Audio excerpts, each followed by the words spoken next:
छोटा सा छोटी सी आशा मस्ती भरे मन की भोली। शुरुआत 1961 के ज़माने में होती है जिसमें आर्क नामी साइबरट्रोनियन एयरक्राफ्ट में एक ऐसी चीज़ छुपी हुई है जो ऑटोबॉट्स और डिसेप्टिकॉन्स के बीच छिड़ी जंग को ख़त्म कर सकती है। चांद पर गिरने की वजह से ये एयरक्राफ्ट तबाह हो जाती है और जब नासा को इस क्रैश का पता चलता है तो उस वक्त का प्रेसिडेंट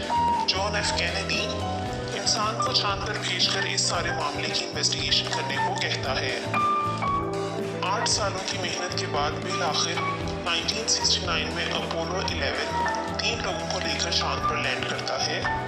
और वो लोग आर्क की छानबीन करने के बाद अर्थ पर वापस आ जाते हैं।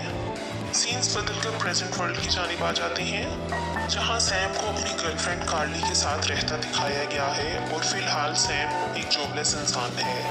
यहाँ हमें पता चलता है कि प्रेसिडेंट से मेडल मिलने और कॉलेज से अच्छी डिग्री मिलने के बावजूद उसको कोई जॉब नहीं मिल रही। दूसरी तरफ हमें ऑटोबॉट्स दिखाए जाते हैं जो यूएस आर्मी के साथ दुनिया में मुख्तलिफ मसाइल को हल करते दिखाई देते हैं। यहाँ उन्हें किसी एलियन टेक्नोलॉजी की मौजूदगी की खबर मिलती है जिसकी इन्वेस्टिगेशन के लिए वो यूक्रेन जाते हैं और डिसेप्टिकॉन्स वहाँ पर उन पर हमला कर देते हैं। और ये फाइटिंग के सीन्स व्यूअर्स आप देख सकते हैं।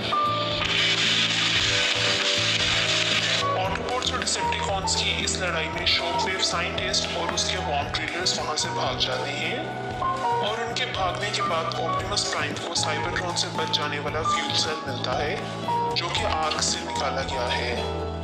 इसके मिलने के बाद CIA एजेंट के द्वारा ऑप्टिमस प्राइम को मून के टॉप सीक्रेट मिशन का पता चल जाता है जिसकी फर्दर इन्वेस्टिगेशन करने के लिए ऑप्टिमस अपने ऑटोबॉट्स को लेकर चांद पर जाता है। वहाँ पर आर्क की छानबीन के दौरान उसे अपना लीडर सेंटिनल प्राइम मिल जाता है जो कि कोमा में है और साथ ही साथ उसे वहाँ पर 5 पिलर्स भी मिलते हैं जो कि टेलीपोर्टेशन का काम करते हैं। ऑप्टिमस इन सब को लेकर वापस जमीन पर आ जाता है और सेंटिनल प्राइम जो कि अब पावर्ड अप नहीं है उसको रिवाइव करने के लिए ऑप्टिमस अपना matrix of leadership box use करता है। सीन्स वापस सैम की तरफ चले जाते हैं जो अपनी गर्लफ्रेंड और उसके बॉस की बढ़ती दोस्ती को नापसंद करता है और इसी अरसे में सैम को भी जॉब मिल जाती है। दूसरी तरफ हमें दिखाया जाता है कि लेजर बीक को मैकेट्रॉन की तरफ से ये हुक्म दिया जाता है कि जितने लोग भी टॉप सीक्रेट मिशन के बारे में जानते हैं उनको मार दिया जाए और यहीं पर हमें बताया जाता है कि टॉप सीक्रेट मिशन जानने वालों में सैम का एक कोवर्कर जेरी भी शामिल है जो कि सबके बारी बारी मरने से ये जान चुका होता है कि अब अगली बारी उसकी है। इसी वजह से वो ये इन्फॉर्मेशन सैम को देता है और लेजर बीक को इस बात की खबर लग जाती है कि जेरी ने ये इन्फॉर्मेशन सैम को पास कर दी। इस वजह से जेरी को मारने के बाद वो सैम का पीछा करता है मगर सैम वहाँ से बचकर निकल जाता है। सैम ये इन्फॉर्मेशन लेकर CIA के पास जाता है मगर CIA उसे बच्चा समझकर वहाँ से निकाल देती है। अब कोई और हल ना मिलने पर सैम एजेंट सिमोर सिमन से कांटेक्ट करता है और दोनों मिलकर रिसर्च करते हैं जिस दौरान उनको पता चलता है कि डिसेप्टिकॉन्स को छुपाना चाहते हैं इसलिए वो टॉप सीक्रेट मिशन जानने वाले सारे अमेरिकन्स और सोवियत एम्प्लॉयज को मार रहे हैं। वो दोनों 2 सोवियत एस्ट्रोनॉट्स तक पहुंच जाते हैं जो उन्हें चांद पर ली गई फोटोग्राफ्स दिखाते हैं जिसमें पिलर्स देखे जा सकते हैं। इन पिक्चर से सैम और इस एजेंट को अंदाजा हो जाता है कि अपोलो 11 के चांद पर पहुंचने से पहले ही डिसेप्टिकॉन्स आर्क को रेड कर चुके थे और वो लोग जानबूझकर सेंटिनल और 5 पिलर्स को पीछे छोड़कर आए थे ताकि ऑटोबॉट्स उसे ढूंढ सकें क्योंकि पिलर्स को सिर्फ सेंटिनल ही एक्टिवेट कर सकता है जो कि इस वक्त कोमा में था और डिसेप्टिकॉन्स के पास सेंटिनल को जिंदा करने की पावर नहीं थी। इसके बाद दिखाया जाता है कि सैम जब ये इन्फॉर्मेशन लेकर वापस आ रहा होता है कि 3 डिसेप्टिकॉन्स जिनको ड्रेड्स कहा जाता है उन पर हमला करते हैं मगर सैम और वो एजेंट ऑटोबॉट्स की मदद से इस हमले से बच जाते हैं जहां पर हमें देखने मिलता है कि बम्बलबी सैम की जान बचाती है। दिखाया जाता है कि जहां पर सेंटिनल को रखा गया था वहां पर भी डिसेप्टिकॉन्स हमला कर देते हैं। ऑटोबॉट्स उनका मुकाबला करते हुए सेंटिनल को महफूज करने की कोशिश करते हैं मगर सेंटिनल यहाँ पर उन्हें धोखा देता है और आयरन हाइड को मार देता है। और वो ऑटोबॉट्स को बताता है कि उसने साइबरट्रॉन को बचाने के लिए मेगाट्रॉन के साथ डील की थी और इसके साथ ही वो सब पर हमला करते हुए वहां से भाग जाता है और सेंटिनल्स पिलर्स का इस्तेमाल करते हुए हजारों की तादाद में डिसेप्टिकॉन्स को चांद से जमीन पर टेलीपोर्ट कर लेती हैं।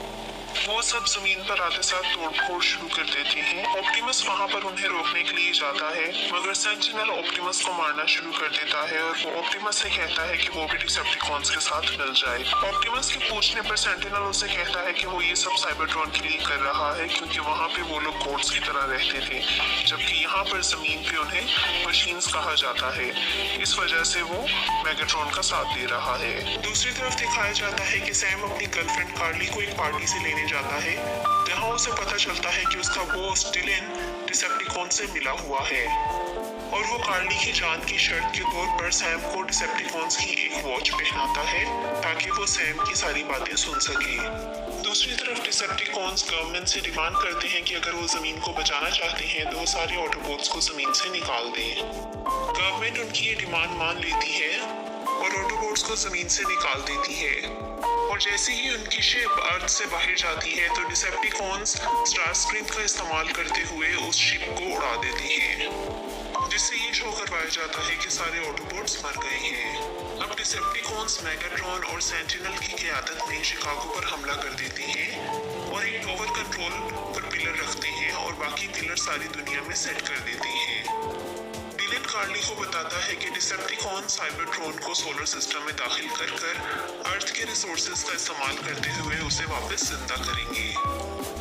दूसरी जानिब Sam farmer USAF chief Robert और कुछ एक्स सोल्जर्स को साथ लेकर शिकागो कार्ली को बचाने के लिए जाता है ताकि डिलन को भी अरेस्ट करवा सके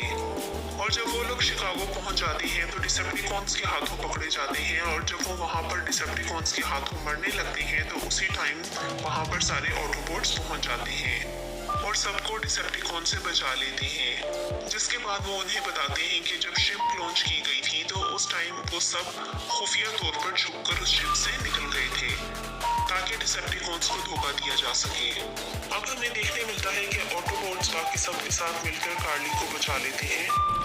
और डिसेप्टिकॉन्स का भरपूर मुकाबला करते हैं। अब सैम और उसकी टीम एक ड्रोन को ढूंढकर CIA को वापस पैगाम भेजते हैं जिसके मिलने पर वो अपने फौजी भेज देते हैं। बैकअप आने के बाद सैम और उसकी टीम एक बिल्डिंग में घुसते हैं ताकि वो कंट्रोल पिलर को तबाह कर सकें मगर शॉक वेव और उसका वॉर्म ड्रिलर उस बिल्डिंग को गिराने की कोशिश करता है और इसी दौरान ऑप्टिमस प्राइम वहां पर पहुंच जाता है। यहाँ हमें दिखाया जाता है कि विली और ब्रेन गलती से डिसेप्टिकॉन्स की शिप में घुस जाते हैं और वो देखते हैं कि डिसेप्टिकॉन्स ने ऑटोबॉट्स को पकड़ रखा है जिसमें से वो क्यू को मार देते हैं। बम्बलबी को मारने ही लगते हैं कि विली और ब्रेन्स डिसेप्टिकॉन्स की शिप से पंगा कर एक डिस्ट्रैक्शन क्रिएट कर देते हैं जिससे डिसेप्टिकॉन्स को बम्बलबी को मारने का वक्त नहीं मिलता और बम्बलबी वहां से फरार हो जाती है मगर वहां से भागते भागते बम्बलबी साउंड वेव को मार जाती है। उधर सोल्जर्स की टीम मिलकर बेशुमार डिसेप्टिकॉन्स को मार देती है। इतने में ऑप्टिमस पिलर कंट्रोल को गिरा देता है और स्पेस ब्रिज को तबाह कर देता है। सेंटिनल टॉवर से नीचे आकर ऑप्टिमस से लड़ता है और लड़ाई के दौरान उसका एक हाथ कट जाता है। लड़ते लड़ते सेंटिनल डिलन को पिलर एक्टिवेट करने को कहता है मगर सैम जब उसे रोकने की कोशिश करता है तो उन दोनों के दरमियान लड़ाई हो जाती है जिसमें सैम डिलन को मारकर बेहोश कर देता है। बम्बलबी और रैचेल दोनों मिलकर दोबारा से खड़े गए पिलर को मुकम्मल तौर पर तबाह कर देते हैं जिसकी वजह से टेलीपोर्ट करके आए हुए डिसेप्टिकॉन्स रास्ते में ही मर जाते हैं। दूसरी तरफ ऑप्टिमस और सेंटिनल लड़ रहे होते हैं कि ऑप्टिमस की मदद करने के लिए कार्ली मेगाट्रॉन को उकसाने लगती है और वो मेगाट्रॉन से कहती है कि अब सेंटिनल डिसेप्टिकॉन्स का लीडर होगा और मेगाट्रॉन की कोई अहमियत नहीं है। मेगाट्रॉन यहाँ से टैच में आ जाता है और वो सेंटिनल को गिरा देता है जो कि ऑप्टिमस को मारने वाला होता है। मेगाट्रॉन यहाँ पर ऑप्टिमस को एक ट्रूस की ऑफर करता है मगर ऑप्टिमस उसको रिजेक्ट कर देता है और वो मेगाट्रॉन को मार देता है और मेगाट्रॉन को मारने के बाद ऑप्टिमस जब सेंटिनल की तरफ जाता है तो सेंटिनल उससे अपनी जिंदगी की बख्शिश मांगने लगता है मगर ऑप्टिमस उसे उसके धोखे की वजह से सजा देते हुए मार देता है और यहाँ पर सारे के सारे डिसेप्टिकॉन्स फाइनली हरा दिए जाते हैं और लड़ाई खत्म हो जाती है। और कार्ली और सैम वापस एक साथ मिल जाते हैं और ऑटोबॉट्स जिन्हें अब पता होता है कि उनका प्लेनेट साइबरट्रॉन तबाह हो चुका है, तो वो जमीन पर अपना परमानेंट घर बनाने का इरादा करते हैं। पलक से पूछ लो चाहे गवाए चांद तारे तो समझो अजनबी सदियों से हमको बस तुम्हारे